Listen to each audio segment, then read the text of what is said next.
How's it going? How are you? Good. Pretty excited.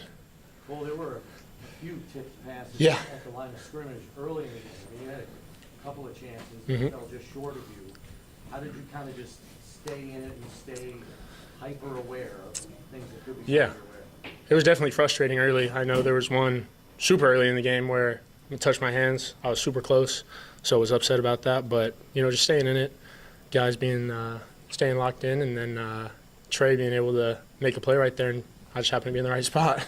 What can you say about a 9-year vet that's got Yep. 3 pass breakups in this game, including the one to you at the end? But you guys also force a field goal drive. Mhm. It's 2 on the same drive down there when you're on a short field.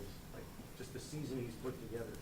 Yeah, I mean, today especially, he was making plays out there. The one of his PBUs in the end zone save, I mean, that's kind of my zone, and he was able to help me out on that. So, I'm super grateful for him, and then him tipping that ball was huge.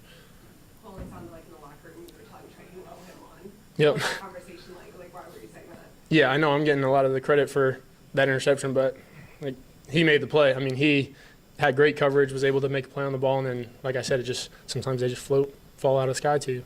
What was the message there, defensive huddle-wise, after you had taken the lead and you guys know you've got to get a stop? Yeah, we talk a lot about trying to be a closer, closing out the game in those situations. We feel like we thrive in those situations and that we're the most prepared team in those, and being able to go out and close was huge.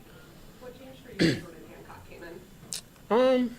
Nothing really. I mean, a couple of schematic things with the way me and Poe are doing certain things. We might switch roles on certain things just based off body type and things like that, but nothing crazy. Cole, I saw after the game, you and Sean had a Yep. little bit of a moment on the field. What was that like for you? And I guess what were the emotions you were feeling at that time? Yeah, I mean, I was just super excited. I think we're both celebrating each other, being able to, like I've said, being able to make a play in that situation is so huge, and just having his support's been big. I know we asked you this, I think, a couple months ago, but Trey had to come back. So I think you kind of explained to us what you realized Trey meant to this organization, and I know you spoke on it a little bit ago. But for him to be the one that helped make that play, what do you think that means to him and to your team? I think it means a lot to both. Kind of like you said, I know I'm sure he's had a lot of doubters this past year, and being able to come make a play in the biggest game of the season and the biggest moment was huge. Thanks, Cole. Thanks, guys. Thank you.